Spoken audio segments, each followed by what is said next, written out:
جب ماہ محرم کا نظر آتا ہے کیا تیرے جسم میں شیطان اتر آتا ہے؟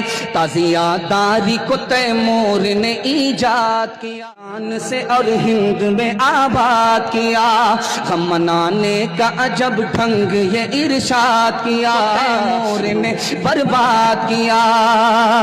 ہم تجھے ہے تو پھر اتنا تو ذرا کر کے دکھا، ہم تجھے ہے تو پھر اتنا تو ذرا کر کے دکھا، ڈھول تاشے سے تیرے باپ کی میت کو اٹھا۔ جوانوں کے حوالے سے پیغام آپ دیکھیں گے، امام باڑا ہوتا ہے، وہ امام باڑا نہیں، وہ ایمان بگاڑا ہے۔ اچھا، اس میں نشان ہوتا ہے، نہیں ہے وہ نشان ہے، وہ نشان ہے، امام باڑا ہے۔ یہ ہندوستان میں کس نے لایا؟ ہندوستان میں کب آیا؟ آپ کی آنکھ سے پٹی ہٹا رہا ہوں، دعا کرتا ہوں اگر آپ نے قبول کر لیا۔ یہ ہندوستان میں آیا کیسے؟ کس نے لایا؟ 880 ہجری میں، 880 سال ہجرت کے بعد ہندوستان میں جو یہ اکھڑا آیا، اس کو لانے والا شہنشاہ 880 میں یہ ہندوستان میں لے کر کے آیا۔ اور پوری دنیا میں سب سے پہلے یہ اکھڑا کہاں وجود پایا؟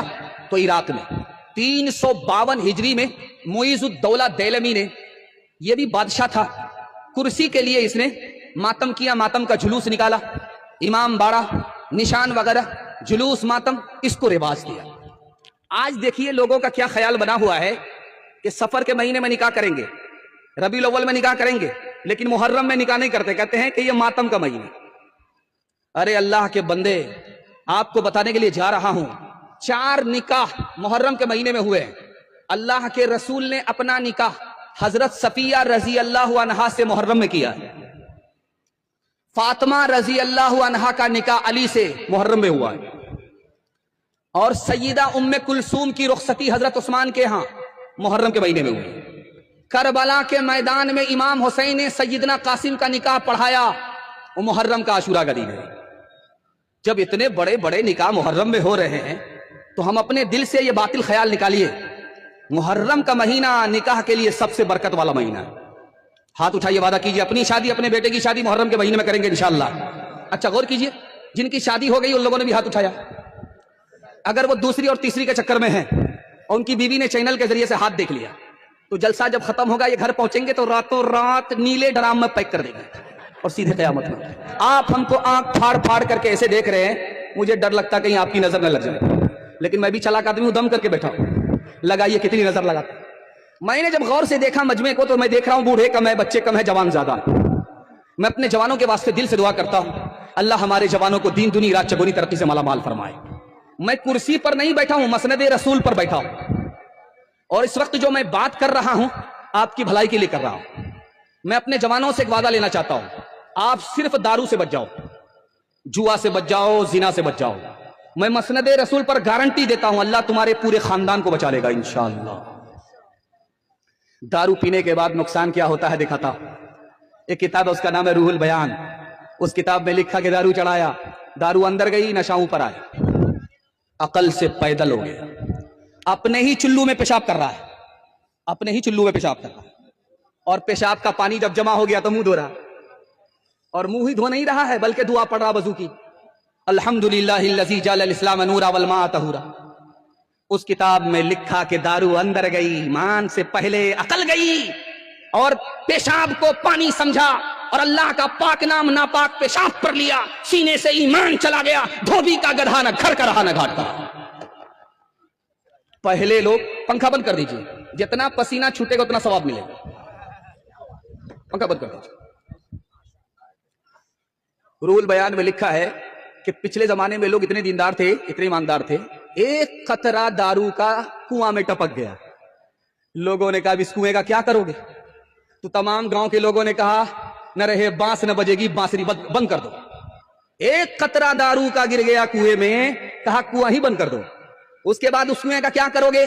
لوگوں نے مشورہ کیا کہ اتنا بڑا مینار بناؤ کہ آسمان سے بات کرے، اور اس پر چڑھ کر کے جب آذان دو تو آذان کی صدا سے پوری بستی گونج جائے۔ مینار بھی بن کر کے تیار ہو گیا۔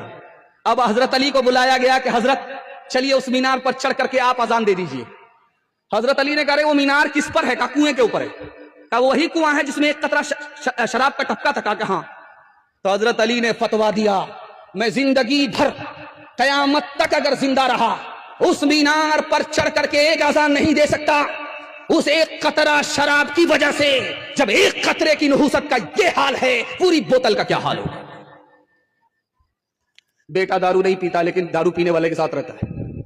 باپ نے ہاتھ جوڑ کر کے کہا کہ بیٹا پینے والے کے ساتھ رہو گے پینے لگو گے.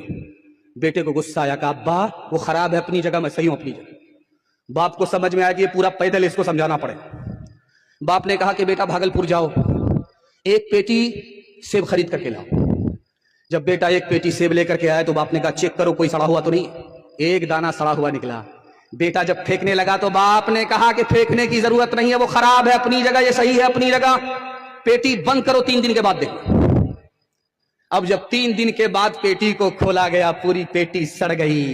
اب باپ نے موقع کا چوکا مارا. تم تو کہتے تھے وہ خراب ہے اپنی جگہ یہ صحیح ہے اپنی جگہ. بیٹا ایک دانہ خراب سے اپنے پوری پیٹی کو سڑا دیا. ایک خراب آدمی پورے خاندان کو خراب کر دیتا.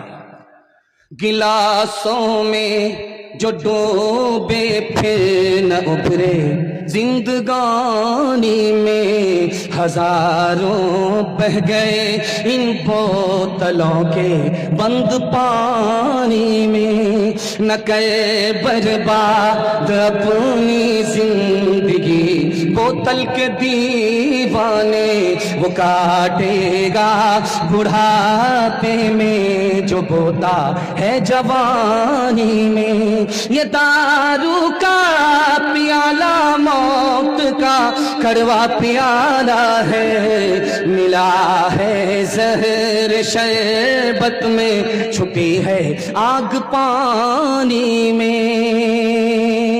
دیکھتے ہی دیکھتے محبت میں ڈوب کر کے آپ نے اتنا اچھا سنا اتنا اچھا میں سنا نہیں سکا. دیکھتے ہی دیکھتے میرے حصے کا جلسہ نکل گیا. لوگ کہتے ہیں ملک کے حالات بڑے خراب ہیں. خراب ہے اپنی جگہ پر ہمیں کرنا کیا ہے یہ پیغام آپ کی خدمت میں رکھنے کے لیے چاہ رہا ہوں. مصیبت پہ صبر کرنا ہے حالات سے مقابلہ کرنا ہے اور راحت میں اللہ کا شکر ادا کرنا نافرمانی سے بچنا ہے. صرف یہ 2 کام کرنے ہیں. اگر آپ نے خودکشی کر لیا پھانسی کے پھندے پر لٹک گئے ٹرین کی پٹری سے کٹ گئے زہر کھا کر کے مر گئے تو جانتے حدیث میں کیا لکھا ہے یہ آدمی ہمیشہ دوزخ میں رہے گا. کیا مطلب ہے؟ مسلمان ہمیشہ دوزخ میں نہیں ہوتا. یہ خودکشی کرنے والا مسلمان ہمیشہ دوزخ میں کیوں رہے گا؟ اللہ آپ کے علم میں اضافہ فرمائے میرے مطالعہ کو تازہ فرمائے. لکھا کہ اگر خودکشی کرنے والا خودکشی کو حلال سمجھتا ہے تو سیدھا اس کے سینے سے ایمان نکل جائے گا. وہ جب جہنم میں جائے گا تو ہمیشہ کے لیے جائے گا.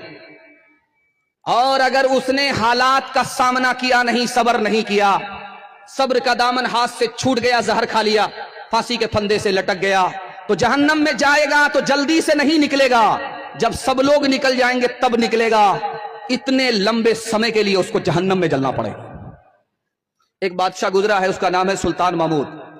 اس نے اپنے غلام سے کہا یاز سے کہا کہ میرے نگینے پر انگوٹھی کے نگینے پر ایسا جملہ لکھو کہ جب میں اسے خوشی میں دیکھوں تو مجھ کو غم ملے اور جب میں غم میں رہوں اس جملے کو دیکھوں تو مجھے خوشی مل جائے. تو اس نے کیا جملہ لکھا آپ کا دل خوش ہو جائے گا. اس لیے مصیبت سے گھبرانا نہیں ہے مصیبت میں صبر کرنا ہے اللہ پر بھروسہ کرنا. ایاز نے جملہ جو لکھا کیا پیارا جملہ لکھا یہ وقت بھی گزر جائے گا. اب انگوٹھی پر لکھا ہے یہ وقت بھی گزر جائے گا. آدمی مصیبت میں دیکھے تو اس کی مصیبت دور ہو جاتی ہے اور آدمی اگر راحت میں ہے اس کو دیکھے تو اس کو تکبر نہیں ہوتا نافرمانی نہیں ہوتی وہ خدا کا شکر ادا کرنے پر مجبور ہو جاتا. بستی کا ایک آدمی جب مرنے لگا تو پاؤں ایسے پھیلایا جیسے ذبح ہونے کے بعد بکری پھیلاتی اور وہ آنکھ پھاڑ پھاڑ کر کے آسمان کو ایسے دیکھ رہا تھا جیسے بے ہوش آدمی. امام آ گئے بستی کے عالم آ گئے. لوگوں نے کہا ارے تم نے جیتے جی 1 پیسہ خیرات نہیں کیا اتنی کنجوسی کیا نہ مسجد میں دیا نہ مدرسے میں دیا تمہارا جیتے جی ریکارڈ اچھا نہیں ہے. اب مرنے کا وقت ہے کچھ خیرات کر کے جاؤ کچھ دے کر کے جاؤ تو خفا ہو گیا. بولا کیا دے کر کے جاؤں جان تو دے رہا جان سے بڑھ کر کے بھی کوئی چیز ہے جس منزل کی تجھ کو لگن ہے اس منزل کی راہ کٹھن ہے، اس منزل تک عشق ہی جائے عقل بیچاری خستہ تن ہے، فکر وہاں معذور، فکر وہاں